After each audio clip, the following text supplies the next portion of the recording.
Thank you.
धाव पाव भूतनाथा, धाव पाव भूतनाथा, धाव पाव भूतनाथा, धाव पाव भूतनाथा,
हॅलो हॅलो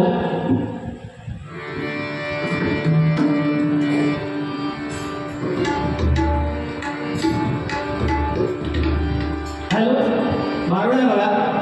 नंदीचा जन्म कसा झाला आणि नंदी शंभू महादेवांचं वाहन कसं झाला हे या मारुडाचा सांगण्याचा प्रयत्न करतोय बघा.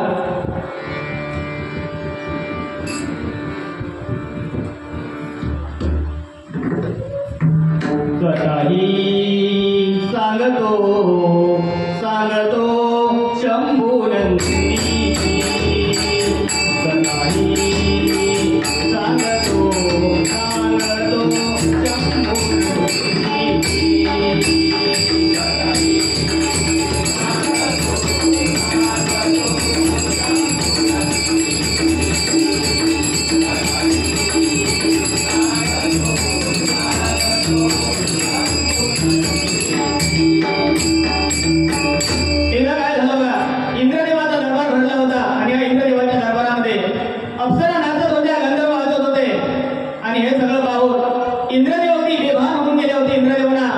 कशातच भान राहिलं नव्हतं. कसं बघा. ढोलकीच्या तालावर डोंगराच्या बोलावर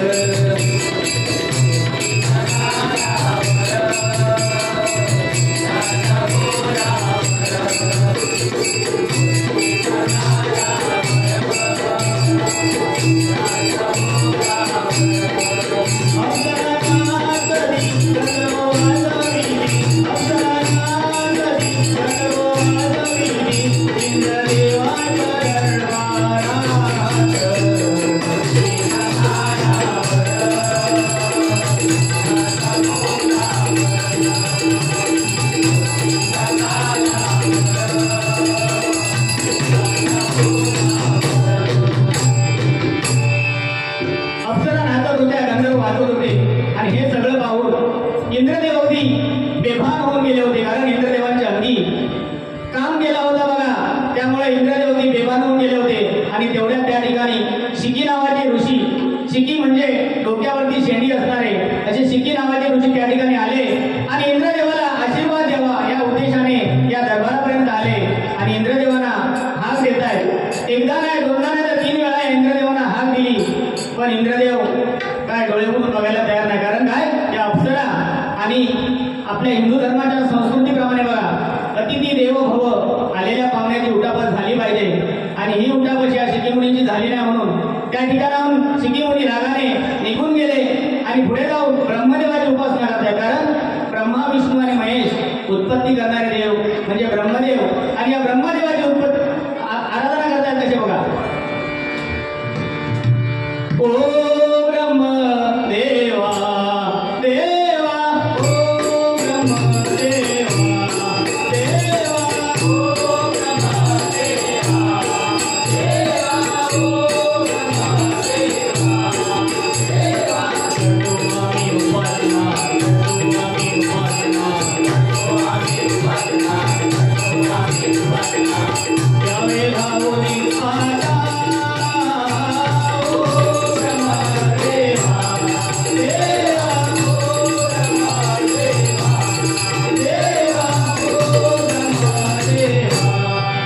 ब्रह्मदेवाची उपासना करायला लागले. शिकीमुनी त्या ठिकाणी जाऊन ब्रह्मदेवाची उपासना करायला लागले आणि साक्षात ब्रह्मदेव त्या ठिकाणी उभे टाकले बघा.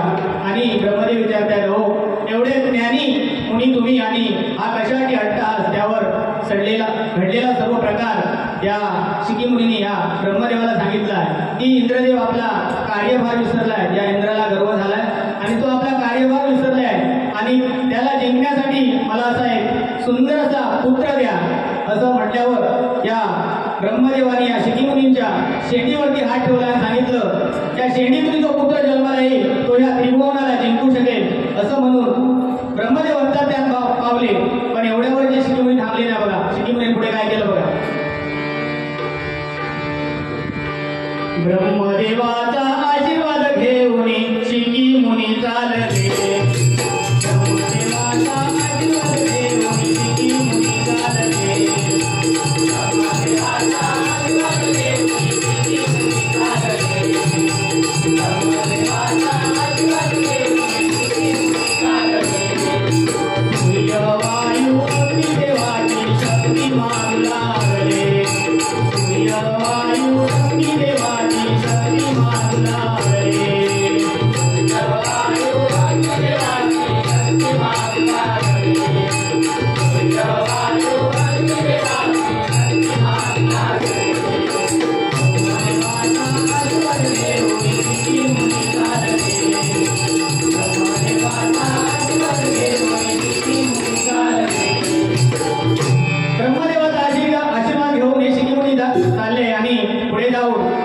सूर्यदेव, अग्निदेव आणि वायुदेव या तीन देवतेकडे गेले आणि त्यांची अर्धी अर्धी शक्ती मागतायत बघा. आणि त्या तीन देवतेकडून आपली अर्धी अर्धी शक्ती मागून घेतली आणि या शक्तीपासून सुंदर अशी मूर्ती बनवली, आपल्या शेडीमध्ये ठेवून दिली आणि तिच्यावरती संजीवनी मंत्र घातला बघा. एके दिवशी या शिकीमुनींना जोराची शिंक आली आणि या शिंकेवाटे या नंदीचा जन्म झाला. हा नंदिकेश्वर जन्माला आला बघा. पण हा नंदी ज्यावेळी जन्माला आला त्यावेळी कसा दिसायला कसा होता बघा. लाल लाल डोळे छान,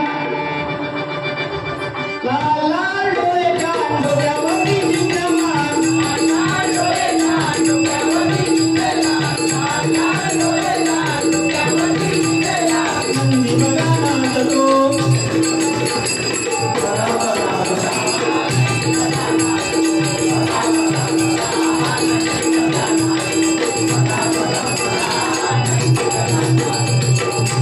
डोक्यावरती दोन शिंग, लांब लांब शेपू आणि अंगावरती शुभ्र पांढर शुभ्र असा नंदी जन्माला आला. आणि नंदी जन्माला आल्यावरती या शिकीमुनी या नंदीचं नंदिकेश्वराचं नाव ठेवलं बघा. या शिकीमुनी या नंदीचं नंदिकेश्वराचं नाव ठेवलं. आणि हा नंदिकेश्वर म्हणजे हा नंदी आपल्या वडिलांना म्हणजे या शिकीमुनीने सांगतोय, शिकीमुनी मला फार ताण लागले, मला काहीतरी प्यायला द्या. असं म्हटल्यावर शिकी म्हणतायत, समोर दिसणारं क्षीरसागर म्हणजे महाविष्णूंचा दुधाचा सागर, या सागरापाशी जा आणि तुला काय पाहिजे ते पाणी पी. असं म्हटल्यावर हा नंदी अगदी डुलत डुलत डुलत डुलत या महाविष्णूंच्या क्षीरसागरापाशी आला बघा. आणि त्या ठिकाणी विष्णूंचे दूत होते, जे रक्षक होते, त्यांनी या नंदीला अडवलं बघा. त्यावर नंदी काय म्हणतोय बघा. छोटा बच्चा समजुनी मधला जम देऊ रे, जम देऊ. छोटा बच्चा समजुनी मधला जम देऊ रे, जम देऊ. सत्तर बारा अठरा तेरा वाजून टाकीन रे, जम देऊ.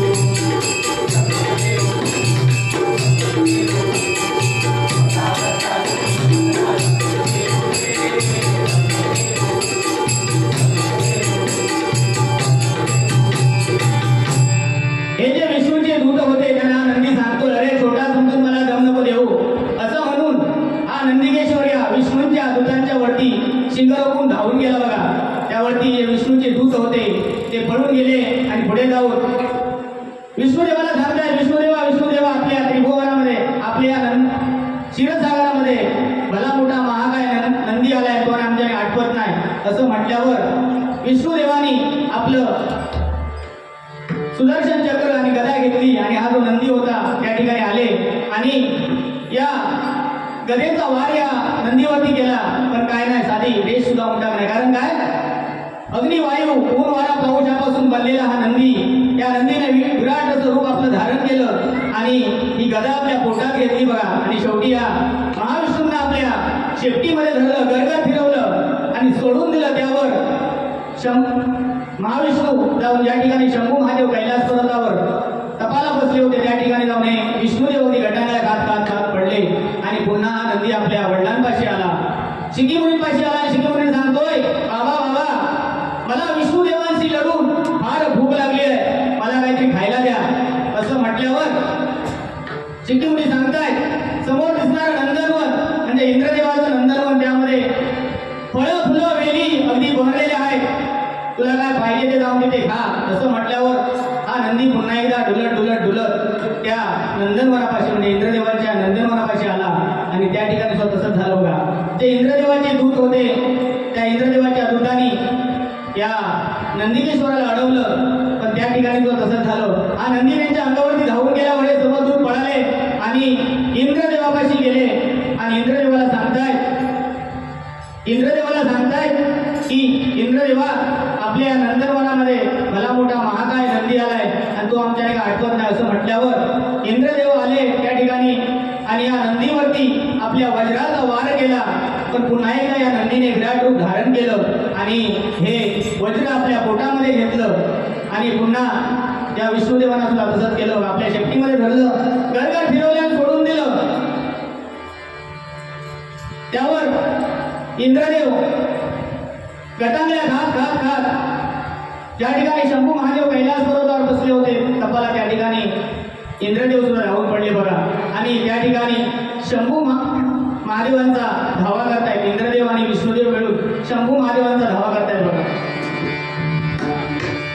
नाम तुझे परवेगा शंकरा, नाम तुझे परवेगा शंकरा, तुझे परवेगा शंकरा,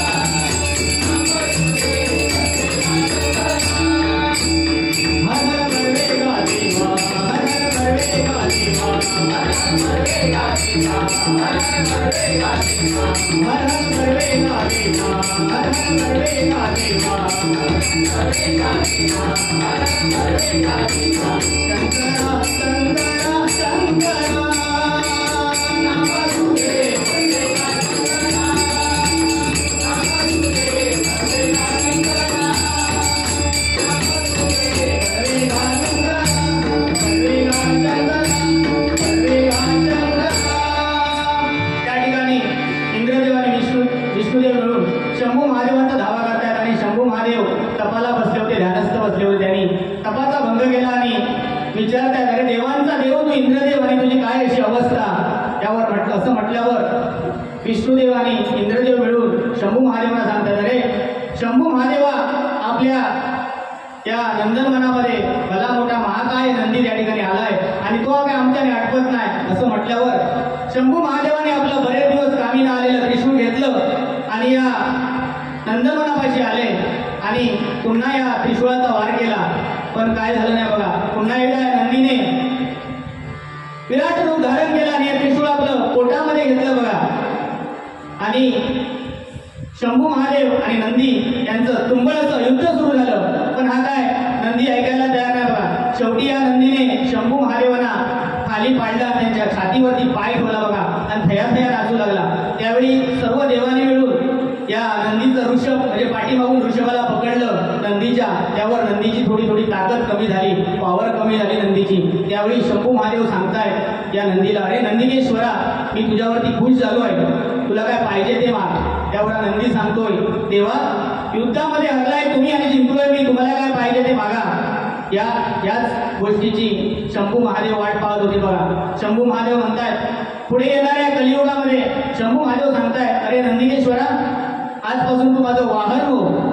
त्यावर नंदी म्हणतोय, देवा मी तुमचं वाहन व्हायला तयार आहे, पण पुढे येणाऱ्या कलियुगामध्ये ज्या ज्या ठिकाणी शिवमंदिर असतील, शंभू महादेवांची मंदिर असतील, त्या त्या ठिकाणी मी दगडाच्या रूपात मूर्त रूपात समोर बसेल आणि जे भक्तगण येतील शंभू महादेवांचं दर्शन घ्यायला, त्यांनी माझं पाठीमागून दर्शन घेतलं, माझ्या वज्राला वृषभाला हात लावून, आणि तदनंतर जर तुमचं दर्शन घेतलं तर शंभू महादेवांचं दर्शन घेतल्याचं सार्थक पुण्य त्यांच्या पदरी पडेल. असं म्हटल्यावर शंभू महादेव म्हणतायत, ठीक आहे. आणि बघा सर्व देवांनी मिळून या नंदीच्या ऋषभाला हात लावला म्हणून हे नंदीचं ऋषभ पवित्र झालं. म्हणून बघा नंदी जर म्हणजे बैल जर आता ह्या जाऊ लागले तर आपण त्याला चाप लावतो. आणि सर्व देवांनी मिळून या नंदीच्या ऋषभाला हात लावला म्हणून ऋषभ पवित्र झालं. आणि सर्व देवांची वज्र, सर्व देवांची आयुध, त्रिशूळ म्हणा, गदा, सर्व या नंदीने पोटात घेतलं म्हणून नंदीचं शेण पवित्र झालं बघा. आणि या ठिकाणी आमचं भारूड संपलं.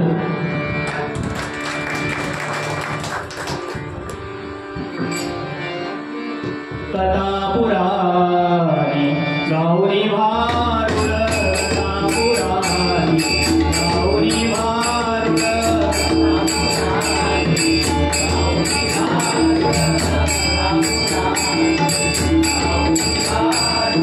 आज या भजनी राग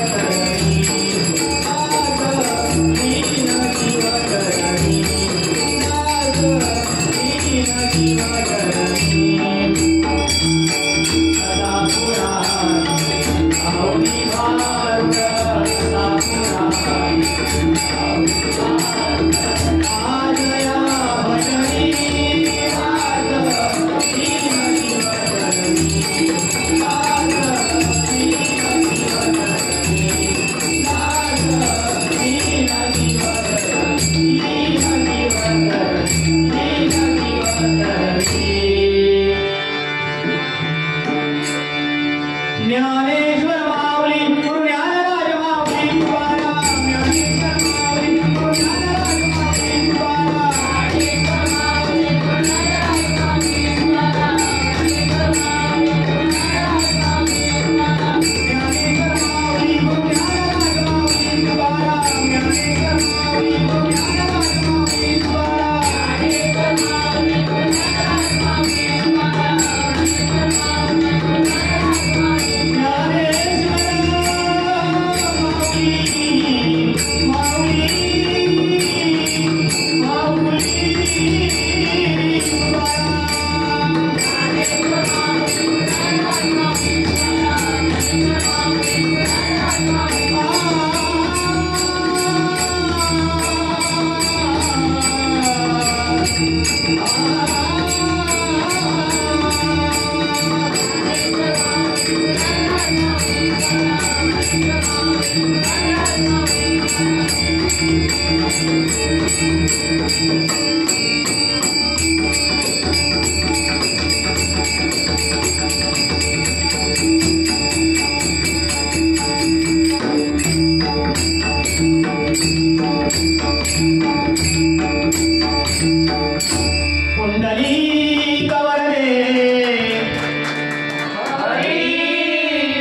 तुकाराम हॅलो, या ठिकाणी भूतनाथ देव मंदिराचे सर्व मानकरी आणि सर्व